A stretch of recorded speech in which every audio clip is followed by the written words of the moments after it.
یہ تھوڑا سا جو کام ہو رہا ہے ایمان کا، ایمان کی دعوت، اللہ کا احسان ہے ایمان کی بنیاد پر ایمان ہی کی باتیں ہو رہی ہیں، اور تھوڑی سی ایمان کو سیکھنے کے لیے تھوڑی بہت ہلکی قسم کی ابتدائی درجے کی قربانی ہوئی ہے ابھی، لیکن بالکل بلا مبالغہ عرض کر رہا ہوں کہ اللہ کا شکر ہے ہزاروں نہیں لاکھوں آدمیوں نے شراب چھوڑی ہے،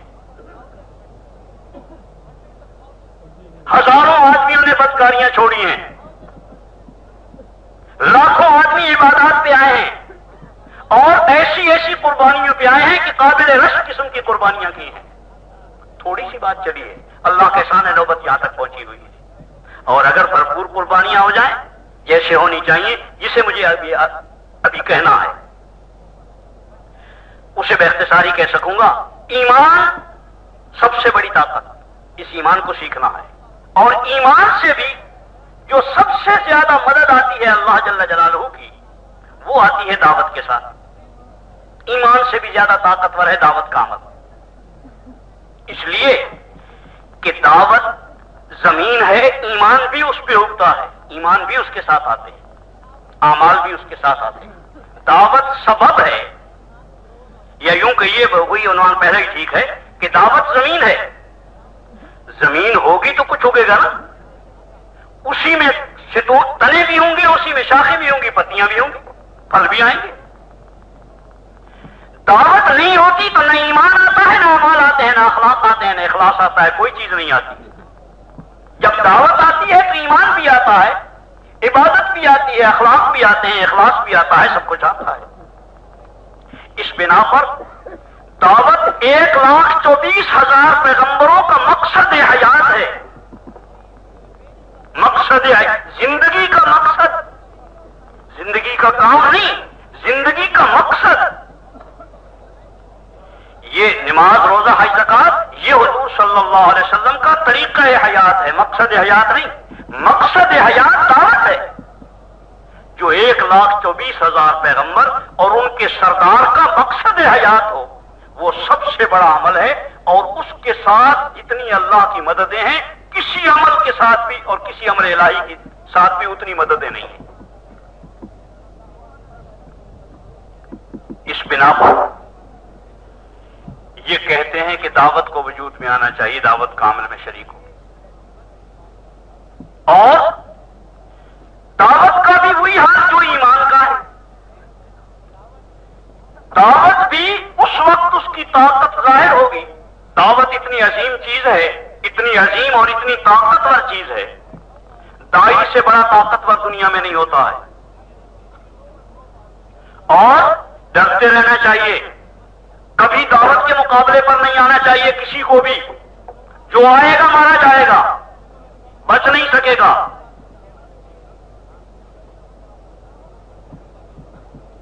دعوت اتنی طاقتور ہے